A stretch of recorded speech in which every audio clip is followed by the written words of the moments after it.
Passons à la différence des Anglais aux Français. La première classe chez les Anglais, disait l'empereur, avait de l'orgueil. Chez nous, elle avait le malheur de ne voir que de la vanité. Là, c'est la grande différence caractéristique des deux peuples. La masse de notre représenté certainement aujourd'hui le peuple de l'Europe qui avait le plus de sentiments national, il avait profité de ces 25 ans de révolution. Mais malheureusement, la classe qu'elle avait élevée, observait-il, n'avait point répondu à ses nouvelles destinées. Elle n'avait montré que corruption et versatilité. Elle devait déployer dans la dernière crise ni talent, ni caractère, ni vertu. Elle avait perdu l'honneur du peuple. On a lu à l'empereur un discours de Messieurs de Chateaubriand pour rendre le clergé apte à hériter. C'était, observé-il, un discours d'académie et non pas une opinion de législateur.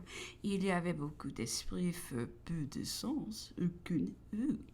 Laissez hériter le clergé, disait l'empereur, et personne ne meura sans être obligé de payer son absolution, car des quelque opinion qu'on soit, personne ne sait où il va en quittant la vie. C'est là le grand.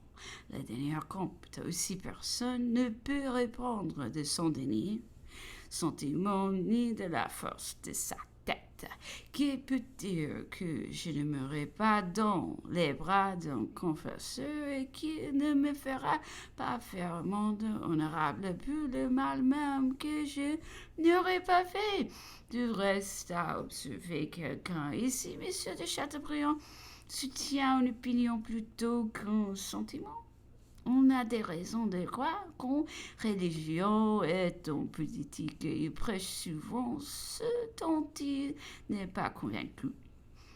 On sait qu'avant de travailler à son génie du christianisme, il publia à Londres un ouvrage très anti-religieux, un Bénédictin de Sorèze Doulot. Homme d'esprit et de jugement que la migration avait fait les à Londres, et auquel monsieur de Chateaubriand avait confié le vent de son ouvrage, s'est permis de lui donner un sage conseil. Il lui observa que les lieux et les temps n'étaient plus favorables aux déclamations anti-religieuses, qu'elles étaient devenues banales et de mauvais ton, que le moyen le plus sûr de capter désormais l'intérêt public serait de prendre le contre-pied, de se vouer, au contraire, à la défense de la religion.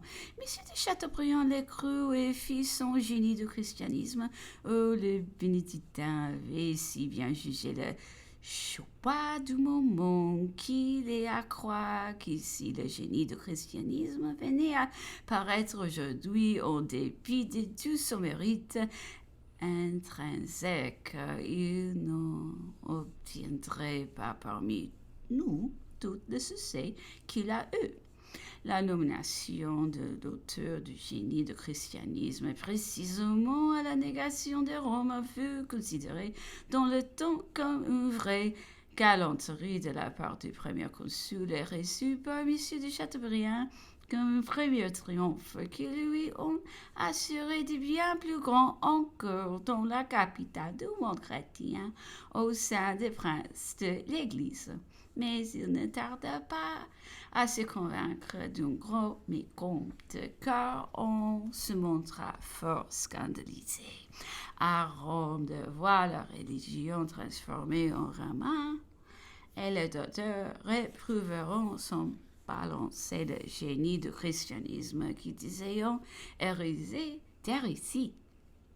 Toutefois, M. de Chateaubriand, intrépidement retranché derrière son mérite, eut pu ressus de prendre une pitié de pareille niaiserie, et à quelque temps de là, se trouvant parrain d'une petite fille, lui donna le nom d'Atala, mais le prêtre refusa net.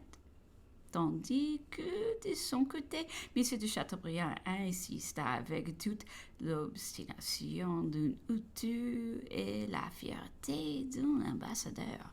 C'est la vie de bruit et il porta plainte au cardinal Guénon, qui se trouva de l'opinion du prêtre et reçut formellement une confidence de M. de Chateaubriand, qui, croyant avoir acquis les droits d'initier et terminer ses arguments, disant qu'il était bien ridicule que ce fût à lui confié une pareille difficulté, car, observez-il, votre éminence, entre nous, doit bien savoir que d'Atala à toutes les autres saintes, il n'y a pas grande différence. L'empereur a été fort amusé de ces détails qui disait entendre pour la première fois, et le narrateur a observé que bien qu'il ne peut pas le garantir précisément, ils avaient néanmoins pour lui le caractère de l'authenticité, ayant été recueillis d'un des successeurs de M. de Chateaubriand à la légation de Rome. On a vu, continuait-on, M. de Chateaubriand venir à Napoléon et s'en éloigner et venir de nouveau, puis s'en éloigner encore.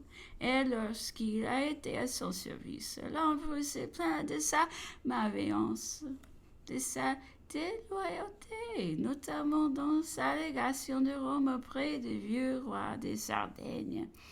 Lors de la catastrophe de 1814, il s'est signalé par des pamphlets si outrageusement passionnés, tellement violents, si effrontément calomnieux, qui inspirant le dégoût et qu'il est à croire qu'il les regrette à présent, et qu'un aussi bon talent que le sien ne se prostituerait pas les aujourd'hui.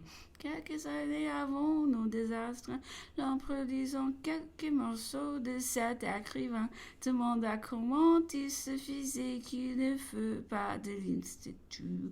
Ces paroles furent aussitôt une recommandation toute puissante. M. de Chateaubriand s'empressa d'en haïr. Celui-ci était le prix et fut nommé à la presque unanimité. C'était un usage de rigueur à l'Institut que le récipiendaire fut éloge de son prédécesseur. M. de Chateaubriand assurait que peu qu'on eût déjà occupé le moindrement l'attention publique, le moyen le plus sûr de devenir tout à fait célèbre était de sortir de la route battue et de prendre au rebut des autres. Consacra une partie de son discours à flétrir les principes politiques de M. Chénier, son devancier, et à le prescrire comme régicide.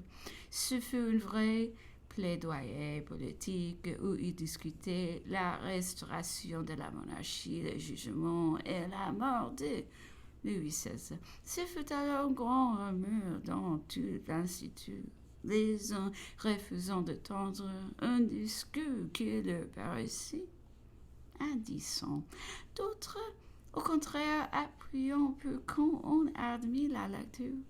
Dès l'Institut, la querelle se répandit dans Paris et remplit et divisa bientôt tous les cercles de la capitale. L'empereur à qui tout parvenait et qui voulait tout connaître se fit apporter ses discours. Il le trouva de la dernière extravagance. Et en prononça sur le champ d'introduction, un de ses grands officiers, membre de l'Institut, qui avait opiné vivement pour la lecture du discours, lui servit à l'un de ses couchers à manifester son opinion. « Et depuis quand, monsieur ?» lui dit-il avec sévérité. « L'Institut se permettait de devenir une assemblée politique ?» qui fasse des vers, qui censurent les fautes de la langue, mais qui ne sortent pas du domaine des muses où je saurais les faire entrer. Est-ce bien vous, monsieur, qui avez voulu autoriser un pareil diatribe, que M. de Chateaubriand ait de l'insanité ou de la malveillance? Il y a pour lui des petites maisons ou un châtiment, et puis peut-être encore, c'est son opinion. Et il n'en doit pas le sacrifice à ma politique qu'il ignore comme vous, qui la connaissez si bien. Il peut avoir son excuse. Vous ne sauriez avoir la vôtre, vous qui vivez à mes côtés, qui savez ce que je fais, ce que je veux. Monsieur, je vous tiens peu coupable, peu criminel, vous n'attendez rien moins que ramener le désordre, la confusion, l'anarchie, le massacre. Sommes-nous donc des bandits et ne suis-je qu'un usurpateur? Je n'ai détrôné personne. Monsieur, j'ai relevé la couronne dans le réseau. Et le peuple l'a mis sur ma tête. Qu'on respecte ses actes. Analyser en public, mettre en question, discuter de faits aussi récents dans les circonstances où nous nous trouvons, c'est rechercher de confusion nouvelle, c'est d'être l'ennemi de République. La restauration de la monarchie doit demeurer un mystère. Et puis, que cette nouvelle prescription prétendue des conventionnels et des régicides, comment oser réveiller des points aussi délicats, et saurais-tu à prononcer sur ce qui n'est plus permis aux hommes de juger? Seriez-vous donc plus difficile que l'impératrice? Elle a bien des intérêts aussi chers que vous, peut-être, et bien autrement modérés. Évitez bien plutôt sa modération, sa magnanimité. Elle n'a voulu rien prendre, ni rien connaître. Et quoi, l'objet de tous mes soins, le fruit de tous mes efforts serait-il donc perdu? C'est donc à dire que si je venais à vous manquer demain, vous égorgeriez encore entre vous de plus belles. Et machin grand pas, il s'est frappé le front de la main, disant: Ah, pauvre France, que tu as longtemps encore besoin de tuteur!